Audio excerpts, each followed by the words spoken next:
लगे। एक बार सेठ की पत्नी बहुत बीमार हो गई। दुनिया भर के इलाज कराए गए, वैद्य डॉक्टर बुलाए, लेकिन सेठानी की तबीयत ठीक ही नहीं हुई। उसे लगता था कि वह अब नहीं बचेगी। मित्रों और शुभ चिंतकों ने सलाह दी कि एक बार उस साधु को दिखा देने में क्या हानि है। अभी देखो, वही सेठ था जिसका विश्वास नहीं था साधु पर, लेकिन उसकी पत्नी बीमार हो गई। बहुत डॉक्टर किए, बहुत वैद्य किए, दुनिया भर के सब उपचार किए, लेकिन वो सेठानी ठीक होने का नाम नहीं ले रही थी। अभी ऐसे लग रहा था कि शायद वो नहीं बचेगी। तो जो दोस्त थे सेठ के, शुभ चिंतक थे, उन्होंने कहा कि एक बार क्या हर्ज है ना साधु को दिखाने में। हार कर सेठ तैयार होगा। हार कर यानी अभी कोई चारा ही नहीं था, बेचारी बीवी का सवाल था, वो बहुत बीमार थी, कुछ नहीं हो रहा था, तो उसने मान ली ये बात। साधु ने जब दूर से सेठ को आते देखा तो बहुत प्रसन्न हो गया। नगर का सबसे बड़ा करोड़पति उसके यहाँ आ रहा था। देखो, ये उसके काम की जीत थी। आगे आगे सेठ और फिर डोली में बीमार सेठानी। उसने जाकर साधु के चरण पकड़ लिए। महाराज, जैसे भी हो सेठानी को जीवन दान दीजिए। यह मेरे घर की लक्ष्मी है, इसी के कारण यह करोड़ों की संपत्ति आई है। जिस दिन से इसने मेरे यहाँ पाँव रखा है, मैंने जिस काम में हाथ लगाया उसमें लाभ ही लाभ हुआ है। अगर इसे कुछ हो गया तो मैं किसी काम का नहीं रहूंगा। अभी सेठ ने कहा उस साधु को कि सेठानी को कुछ भी करो और बचा लो, क्योंकि ये मेरे घर की लक्ष्मी है, इसी की वजह से मेरा ये जो सब कारोबार है वो उसी की वजह से। अगर यही नहीं रहेगी तो कुछ फायदा ही नहीं है, मेरा कुछ मैंने होगा ही नहीं आगे, मैं कुछ कर ही नहीं सकूंगा, मैं कुछ काम का ही नहीं रहूंगा। वो गिड़गिड़ाया साधु के सामने। साधु ने गंभीर चेहरा बनाकर डोली का पर्दा उठाया। सेठानी बीमारी में बेहोश पड़ी थी। भगवान ने चाहा तो सेठानी 7 दिन में ठीक हो जाएगी। उसने धूनी की चुटकी भर राख उसके ऊपर डाल दी, फिर रोज आने को कहकर अपनी आंखें मूंद कर समाधि में लगे। देखो, अभी उसने अपना हूबहू रूप जो था साधु का, ये वो उसने अभी अपना जो कलाकारी थी वो पेश की। उसने कहा कि सेठानी 7 दिन में ठीक हो जाएगी, और उसने कुछ धूनी लगा दी और कहा कि रोज आने के लिए उसको। सेठानी रोज आने लगी। संयोग की बात, धीरे धीरे उसकी तबीयत भी सुधरने लगी। भगवान का काम कि भगवान की महिमा अपरंपार होती है, वैसे कि ये बात ऐसे कि साधु ने तो ऐसे ही कहा था, वो थोड़ी सच्चा साधु था, लेकिन सही में सेठानी की तबीयत सुधरने लगी। उसने कितना टाइम दिया था? 7 दिन का। 7-8 दिनों में उसकी बीमारी समाप्त होने लगी। सेठ को साधु पर घनघोर विश्वास अभी होगा ही ना। उसकी पत्नी जो डॉक्टर वैद्य से नहीं ठीक हो रही थी, वही साधु के जो भी बोलते हैं कि उसने धूनी लगाई या वो जो भी मंत्र बोल रहा था उससे वो ठीक हो गई। अभी ये जो सेठ है वो उसके पास रोज आने लगा। सेठानी ठीक हो गई, लेकिन सेठ रोज आता रहा। साधु उसे रोज उपदेश दिया करता। अभी उसके पास रोज आने लगा तो साधु भी उपदेश देता था। साधु यानी वही बहुरूपिया। क्या कहता था? यह संसार माया है, धन का लोभ आदमी को आदमी नहीं रहने देता। जितना धन बढ़ता जाता है, लोभ भी उतना ही बढ़ता जाता है।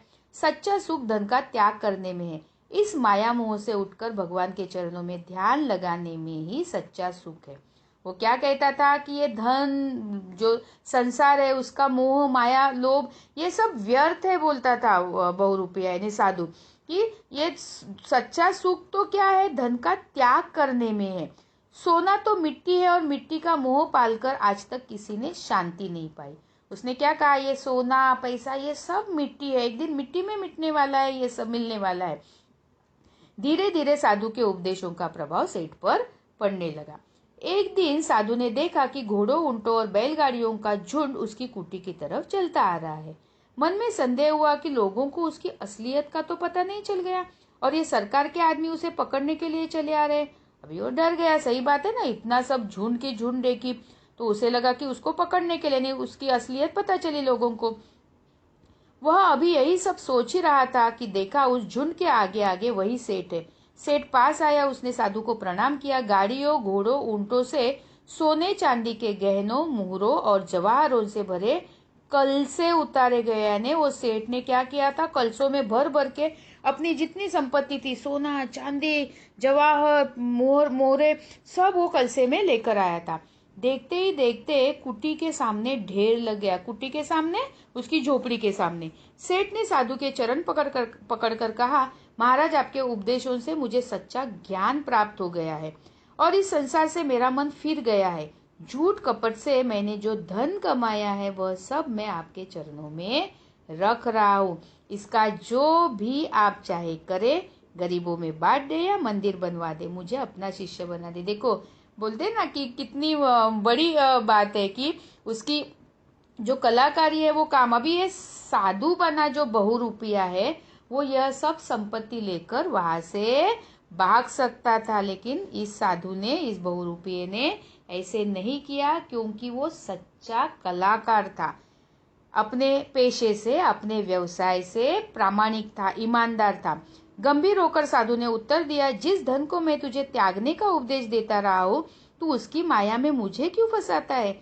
जो तेरे लिए मिट्टी है वह मेरे लिए मिट्टी तो और भी पहले है। मैं इसमें हाथ नहीं लगा सकता। और सचमुच उसने धन नहीं लिया, समझा बुझाकर सेठ को लौटा दिया। देखो उसकी संपत्ति के साथ सेठ को उसने वहां से भेज दिया। महात्मा की इस महानता से सेठ की आंखों में आंसू आ गए। अगले दिन जब सेठ आया तो उसने देखा कि साधु का कहीं पता नहीं है। इधर उधर खोजा, कहीं भी कोई नहीं था। अभी साधु दूसरे दिन आया, देखा तो वहां पे वो कुटिया, वो झोपड़ी, बगीचा कुछ भी नहीं है, साधु भी नहीं है। इतने में ही किसी ने आकर उसके चरण पकड़ लिए। सेठ मेरा इनाम दे। कैसा इनाम? तू कौन है? अभी साधु ने आश्चर्य से पूछा कि बाबा तू है कौन? कसूर माफ करना सेठ जी, मैं वही कल वाला महात्मा हूँ। मैं साधु वाधु कुछ नहीं, आपका सेवक बहुरूपिया हूँ। जब आप जैसे चतुर आदमी को मैंने धोखा दे दिया तो मुझे अपनी कला का बहुत बड़ा इनाम मिलना चाहिए। अपराधी भाव से बहुरूपिया सिर झुकाए। देखो उसकी कला थी, उसका काम था, लेकिन अपराधी भाव कौन सा कि उसने फंसाया तो था, ये तो सही बात थी।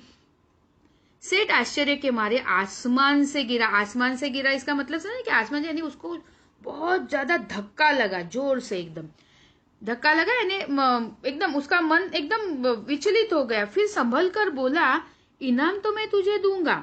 सचमुच तूने अपने काम में कमाल कर दिया है। यानी साधु थोड़ा संभल गया और बाद में बोला कि इनाम तो मैं सही में दूंगा, क्योंकि उसने सही में वो काम अच्छे से किया था। लेकिन एक बात बता, कल जब मैं अपनी सारी संपत्ति तेरे पास ले आया था तो तूने उसे क्यों नहीं स्वीकार किया? अगर तू उसे ले लेता तो आज तू सेठ होता। तुझे इस तरह इनाम मांगने की जरूरत नहीं रहती। बहुरूपिया नम्रता से बोला, सेठ जी यह बात मेरे मन में भी आई थी। इस समय सारी संपत्ति लेकर आज मैं कहीं का कहीं जा सकता था। फिर मेरे मन ने कहा कि यह गलत है। मैं संसार त्यागी महात्मा का रूप धारण किए हूँ। अगर ऐसा काम करूंगा तो रूप में खोट आ जाएगी। इसका मतलब क्या कि साधु को हम लोग कितना मानते हैं, साधु यानी भगवान के जैसे होता है। अगर मैं ऐसे करूंगा तो लोगों का साधु के ऊपर से विश्वास उठ जाएगा। रूप को सच्चा रखने के लिए यही उचित है कि मैं इस संपत्ति को त्याग दूं। सो सच्चे महात्मा की तरह मैंने उसे त्याग दिया तो लगा कि अब मेरा काम पूरा हो गया। अब आप जो इनाम मुझे देंगे खुशी से ले लूंगा। और मेरी सेठानी की बीमारी? सेठ ने पूछा। उसमें भी मेरा कुछ नहीं है, वह तो आपका और सेठानी का विश्वास और संयोग था।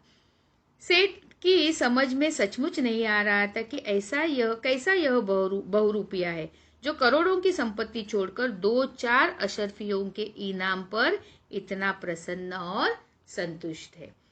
यहाँ पे पाठ अपना खत्म हुआ है।